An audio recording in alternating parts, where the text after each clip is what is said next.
नमस्कार फरीदाबाद, मैं सौरभ भारद्वाज और एक बार फिर हम लोग पहुंचे हैं एनआईटी 86 में फिलहाल पुष्कर धामी जो चीफ मिनिस्टर हैं उत्तराखंड के, उनकी सभा होने वाली है। थोड़ी देर में यहां पहुंचने वाले हैं। हम बात करेंगे, हमारे साथ यहीं रहते हैं। क्या नाम आपका? सुमित रावत हैं, मीडिया कर्मी ही हैं हमारे साथ और यहीं रहते हैं इसी एनआईटी 86 में। बात करेंगे उनसे। जी सुमित जी। भाई मैं ये पूछ रहा हूँ कि पुष्कर सिंह धामी जी, आपसे अपना प्रदेश तो संभाला नहीं जा रहा, आप यहाँ जनसभा क्यों लगाने आए हैं? आपसे एक जो अंकिता भंडारी का केस था उसमें कुछ बीजेपी के भी नेताओं के लिंक थे, वो तो सॉल्व हुआ नहीं अभी तक। तो आप यहाँ क्या करने आए? मतलब क्या न्याय दिलवाओगे और क्या क्या करोगे आप?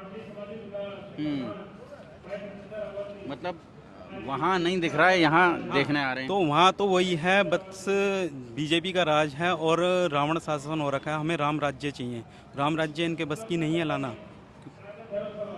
तो अभी क्या लग रहा है, ये तो पुष्कर सिंह धामी इसलिए आए हैं यहाँ क्योंकि यहाँ उत्तराखंड के बहुत सारे लोग रहते हैं, वोट बहुत ज़्यादा हैं। हाँ, तो ये जो हैं पहले के इलिटरेट पर्सन हैं, इन्हें बस वही है कि हमारा खून, हमारा जान पहचान उसमें चले गए हैं। बट जो जनता चाहती है कि हमें मतलब फैसिलिटी मिलनी चाहिए गवर्नमेंट की तरफ से, वो हमें प्रोवाइड नहीं होती। हमें सबसे पहले ये चाहिए कि हम पुलिस वालों से, मतलब जनता डर रही है, क्रिमिनल नहीं डर रहा। क्रिमिनल उनके सामने ही मतलब क्राइम कर रहा है और पुलिस वाले कुछ कर नहीं रहे। आज यहाँ भी पूरा छावनी बना रखा है। छावनी इसलिए बना रखा है ना क्योंकि पुष्कर सिंह धामी जी आ रहे हैं और वो एक मुख्यमंत्री हैं, इसलिए छावनी बना रखा है। छावनी बनाने से कुछ नहीं है, सब क्रिमिनल इन्हीं की ही हैं और क्राइम कभी ख़त्म नहीं होगा जब तक ये रहेंगे।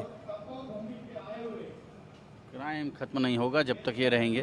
तो कैसे लगेगा, क्या होगा अब यहाँ, क्या रहेगा? यहाँ यही है, क्या सोच रहा है उत्तराखंड समाज यहाँ? उत्तराखंड समाज यही सोच रहा है क्योंकि उत्तराखंड पीछे से ही बीजेपी का कट्टर सपोर्टर रहा है। तो उत्तराखंड समाज तो 80% बीजेपी को ही डालेगा। उसके अलावा जो भी है, अब कैंडिडेट तो कोई है नहीं इसमें कि इसे डालना चाहिए, तो बीजेपी को ही डालेंगे उत्तराखंड समाज। उन पे भी कोई ऑप्शन नहीं है। नाटो ये यूज़ नहीं करते कि हमारी वोट खराब हो जाए। नाटो भी एक ऑप्शन है, इन्हीं से हम बदला ले सकते हैं नाटो के जरिए। अगर ये नाटो पे वोट डालें तो 60% वोट होने पे इनका मतलब चुनाव कैंसिल हो सकता है और ये डालते नहीं है कि हमारा वोट खराब हो जाए। तो हम अगर बदला लेना चाहते हैं इनसे, कैंडिडेट से, तो हम नाटो का यूज़ करें।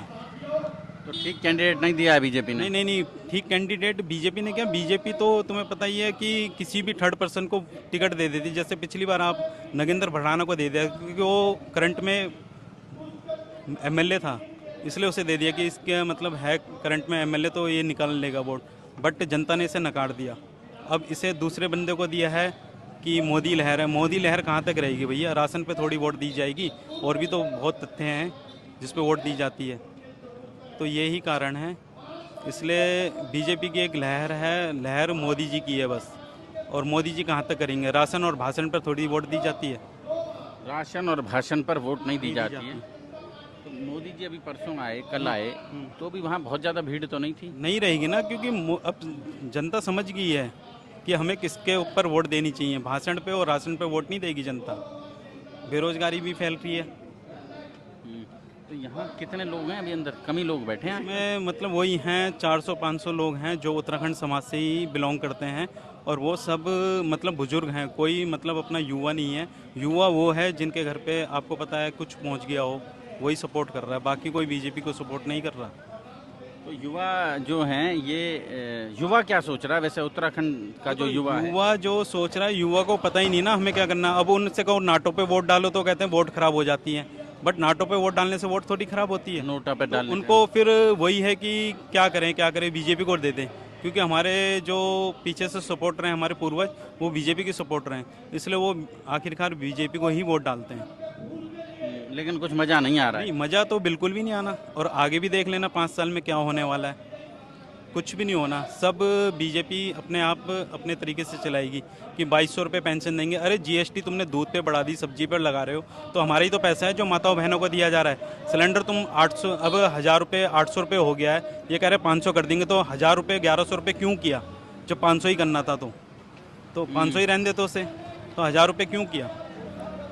तो ये सब युवा नहीं समझ रहा। युवा वही कहता है कि हमें कमाना है, खाना, हमें तो वोट डालना ही डालना। तो लास्ट ऑप्शन फिर बीजेपी रह जाता है, क्योंकि कांग्रेस का जो है अभी सही नहीं चल रहा है।